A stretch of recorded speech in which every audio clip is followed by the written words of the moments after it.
और big market voices में अब हमारे साथ एएसके हेज सॉल्यूशंस के सीईओ वैभव सांघवी जुड़े हैं, जिनके पास फंड मैनेजमेंट में करीब 2 दशक का अनुभव है। एएसके से पहले वैभव एवेंडस कैपिटल, एम्बिट इन्वेस्टमेंट और डीएसपी मेरिल लिंच के साथ भी काम कर चुके हैं। वैभव रिस्क एडजस्टेड रिटर्न्स में काफ़ी अच्छी पकड़ रखते हैं और आइए उनसे समझते हैं कि कैसे मार्केट को देख रहे हैं। काफ़ी सिग्निफिकेंट कंट्रीब्यूटर रहे हैं वैभव एआईएफ को एक्सपैंड करने में इंडिया में। वैभव जी, गुड मॉर्निंग। क्या मार्केट में इस समय हेज करके चला जाए या ऑल इन रहा जाए? क्या इन्वेस्टमेंट अप्रोच रहेगी यहाँ पर?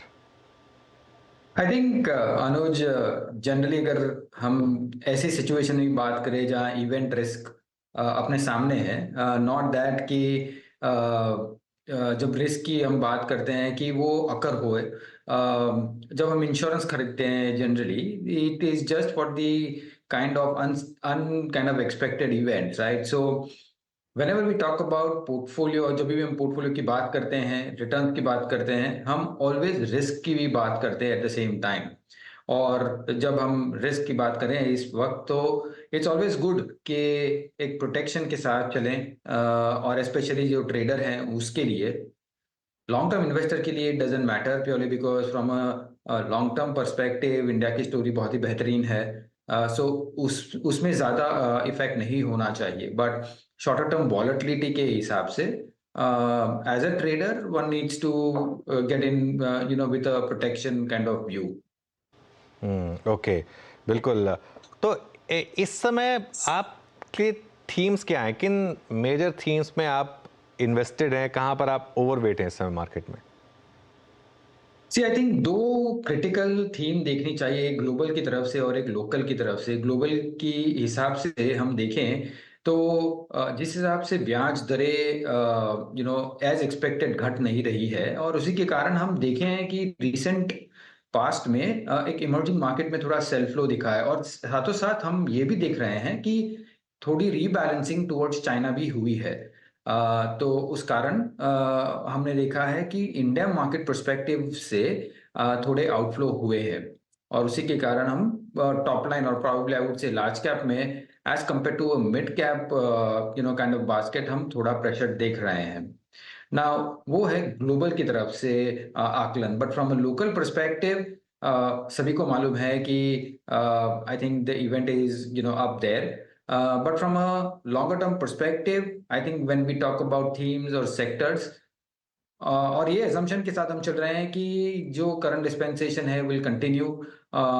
तो my sense is basically कि जो supply side का extra focus रहा है, अगर हम last 10 साल में भी देखें, तो वो continued रहेगा हमारे हिसाब से। और अगर वो continued रहता है, तो definitely industrial space, including cap goods, and any other ancillary industries, जो हालांकि एक्सपेंसिव है, बट फिर भी हमें लगता है कि वो एलिवेटेड लेवल्स पे ही रहेंगे। सो यहाँ किधर भी घटा, आई मीन अगर प्रॉफिट बुकिंग होती है, तो ये एक सेक्टर खास करके ध्यान रखना चाहिए। इन एडिशन टू दैट, हमें लगता है रूरल फोकस थीम्स जहां हम मानसून की रिकवरी देख सकते हैं। जो कंज्यूमर स्टेपल्स जो लास्ट 1 साल से बहुत ही डल है, आई थिंक वहाँ एक रिकवरी की गुंजाइश है। साथ ही साथ कंज्यूमर डिस्क्रेशनरी में ड्यूरेबल्स एक सेक्टर है जो हम देख रहे हैं, और लास्टली आईटी भी हम थोड़े पॉजिटिव हो रहे हैं यहाँ के लेवल पे। So all in all these are the sectors और थीम्स जो हम देख रहे हैं, both from a global and local perspective. Vaibhav ji नमस्कार, वीरेंद्र भुलोन स्टूडियो से। Specially I mean last week जो मेट की टिप्पणियाँ थी रिगार्डिंग मानसून, और specially the second part of the monsoon, और जिसका एडवांसमेंट काफ़ी अच्छा होगा, सेकंड पार्ट ऑफ मानसून काफ़ी अच्छा रह सकता है because of I think La Nina conditions. आपने मानसून अगर ऐसा ही रहा एज पर द अगर मेट डिपार्टमेंट टिप्पणियाँ, उस थीम को खेलने का कैसा मन है आपका? एफएमसीजी, रूरल की थीम, सर्टेन स्टॉक्स या सर्टेन स्पेस जो आपके जहन में आते हो इस मद्देनजर? नहीं, of course Virendra, I think जिस हिसाब से मॉनसून के फोरकास्ट रहे हैं, और अगर हम जनरली रूरल फोकस की बात करते हैं, तो दो प्रोमिनेंट जनरली सेक्टर्स आते हैं। वन इज टू व्हीलर्स आते हैं, और दूसरा है एफएमसीजी जो कि कंज्यूमर स्टेपल्स आते हैं। अगर कंज्यूमर स्टेपल्स में थोड़ा रिस्क रिवॉर्ड बेटर है, प्योरली बिकॉज लास्ट 1 ईयर का काफी अंडर परफॉर्मेंस रहा है ये सेगमेंट में। और लास्ट क्वार्टर की अगर हम कंपनीज की कॉल भी की कॉन्फ्रेंस कॉल्स भी देखते हैं तो मैनेजमेंट की कमेंट्री भी सजेस्ट करती है कि rural demand I think bottom out हो चुकी है। सो जो कंपनियां जहां अनऑर्गेनाइज कंपटीशन ज़्यादा नहीं बढ़ रही है वो खास करके हम देख सकते हैं स्टेपल्स की यूनिवर्स में। और टू व्हीलर्स की जब बात करते हैं ऑफ कोर्स मंथली नंबर्स बेहतरीन आ रहे हैं, बट एक कैवियट है कि जिस हिसाब से मेटल प्राइसेस बढ़ रहे हैं और अगर कंपनियां मार्जिन्स को प्रोटेक्ट कर पा रही है तो आई थिंक ये भी सेगमेंट देख सकते हैं। बट केयरफुल अटेंशन के रॉ मटेरियल की प्राइसेस अगर बढ़ रहे हैं, अगर प्राइसेस बढ़ नहीं रही है फ्रॉम अ प्रोडक्ट परस्पेक्टिव, तो यहाँ अर्निंग फोरकास्ट में थोड़ा बदलाव हो सकता है गोइंग फॉरवर्ड। अच्छा वैभव जी, इलेक्शन के मतलब रिजल्ट्स जैसे रहेंगे, आपकी भी खुद की एक रीडिंग होगी, ज़रूरी नहीं है कि आपका मत पब्लिक डोमेन में जो भी फिगर्स घूम रही है उससे संबंधित हो, आपकी खुद की एक रीडिंग होगी।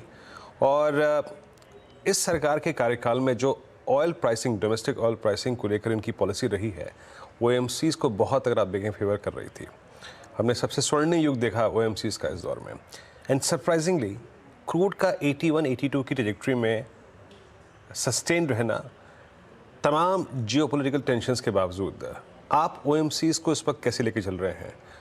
HPCL, BPCL, IOC को कैसे रीड कर रहे हैं इस वक्त? Virendra, I think the best part, जैसे आपने कहा कि पॉलिसी में बहुत ही अच्छी कंसिस्टेंसी रही है और इसी के कारण जिस हिसाब से वैल्यू क्रिएशन हुआ है on this whole segment I think has been very phenomenal.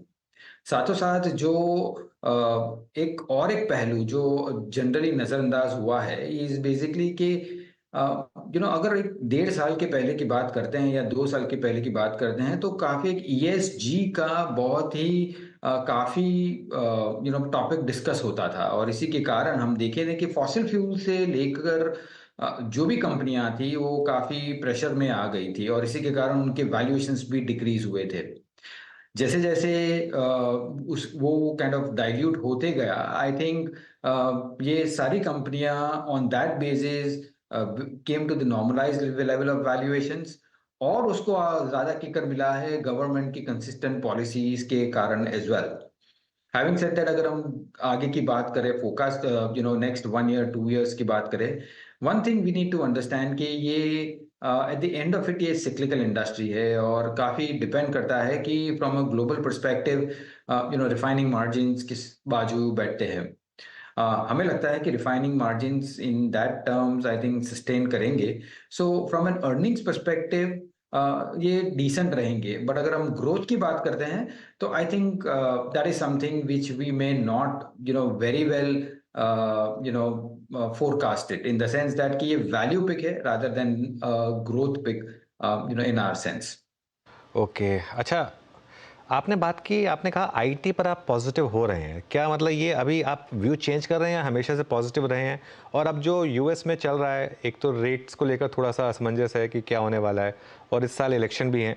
तो ऐसे में आईटी पर ओवरऑल क्या व्यू रहेगा और with in IT large cap versus mid cap क्या अप्रोच रहेगी? जी, आई थिंक अनुज, हम देख रहे थे कि ओवर द लास्ट 1.5 years जो जिस हिसाब से प्रेशर थी आईटी डिस्क्रेशनरी डिमांड पर, हमें लगता है कि 1 या 2 क्वार्टर के अंदर I think it should get बॉटम्ड out in terms of the demand suppression. हमें लगता है कि आर्टिफिशियल इंटेलिजेंस आई थिंक जिस हिसाब का फियर था कि AI would kind of go and disrupt the business models, ये फिलहाल तो नहीं दिख रहा है। In fact it is adding the efficiencies of these companies, साथों साथ उनके ऑर्डर्स भी मिलने चालू हुए हैं। सो हमें लगता है कि कहीं ना कहीं यह 1 या 2 क्वार्टर्स के अंदर ये सेक्टर में हम बॉटम आउट देख सकते हैं because on one hand demand stabilisation तो श्योर है, but from a valuations perspective as well ये रिलेटिवली चीप है as compare to the broader universe. और अगर हम फ्री कैश फ्लो यील्ड की बात करते हैं तो I think it is pretty attractive in that sense. So 1 quarter या 2 क्वार्टर का अगर पेशेंस हो तो frontliner IT companies or large cap IT companies is something one should may probably start with and then see how it subsequently goes.